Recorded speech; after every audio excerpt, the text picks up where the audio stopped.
Tonight's performance at the Nazareth Arts Center giving big insight into the impact that combat has had on our service members returning home from war, not only through acting, as will be done, but also through an interactive discussion. And we've got Nick Stevanovic with us this morning. I know I botched that one. I'm so sorry. No, it's good.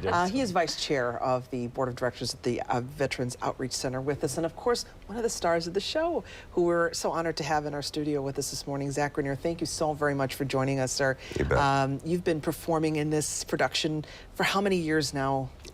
Pretty much since the beginning of when Brian Dory's the artistic director, right. created it, since around 2010. Wow. Yeah. Okay. Yeah, the first time my agent called me up and said, "Do you want to go to Hawaii?" I thought, "Oh, that's a great Sure. idea. Yeah. Sure, I'll go." Ended up at Schofield Barracks performing the play of Ajax in front of a total of 10,000 soldiers. Oh, my and that was the staging area. Were you ever at Schofield? No. But it was the staging area amazing. for Iraq and Afghanistan at that time. Yeah. Wow. Again, tell us about this performance and what people can expect when they go there tonight. Yeah, so tonight the performance starts at 6:30 at Naz Performing Arts Center. And I want everyone from the community. There's something in this for everybody. You don't have to be a veteran. You don't even have to be a part of the mental health theater or anything. Come into the performance. We're going to have a great performance from the actors. And once the actors are done performing the play of Ajax, they'll leave the stage. And a panel will take the stage, and that'll be myself.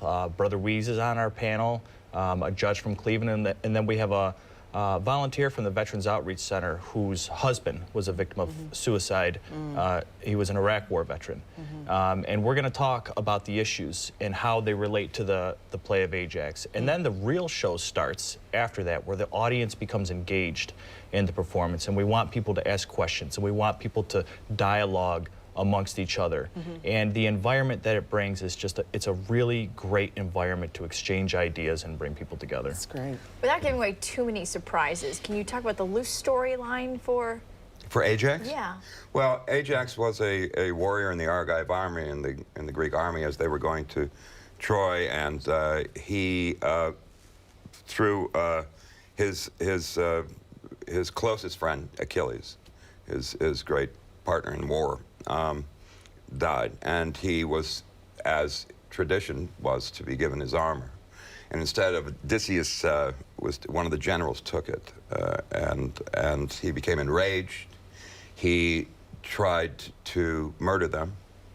Athena comes along and blinds him and has him slaughter animals instead of the general. Am I getting this right so far? Yeah. And ultimately, when he finds out what he did, with the shame of what happened to him, Right. he kills himself. Wow. And the reaction of his wife is an essential part of the play. Brian says, and I think he's right, that the play could be called Tecmessa, his wife, because she weighs in very heavily. So, you know, the family of people who have gone through a suicide, that goes on for decades after that one action. And so that's why this is such a valid thing. This play was written 2,500 years ago, and the same exact issues are here today. Wow. That we haven't moved one iota away from it. That's the frustrating part. But the other part is that people should know that they're not alone out there. Yeah. This has been going on for thousands of years with people. And one of the things about this whole attempt is to show people that they're not alone. Yeah, that's great. Bravo. Over time, in their own communities across the world, because we've done theater of war in Gitmo, in Germany, in All over the Kuwait, world, in Japan, Korea. And you've been involved in so many of them. Thank you so much, Mr. Grenier, for being with us today. From Hollywood to Rochester. We really appreciate that. Thank you so much. Sure. And good luck tonight. Thank you. Again, it starts at 6 o'clock. Yep, veteransoutreachcenter.org for tickets, or tickets are at the door, and 6:30. So get there around 6, Yep. and we're looking for as many people as we can to be engaged. Nazareth College Performing Arts Good Center. stuff. Excellent. Good job, guys. All right.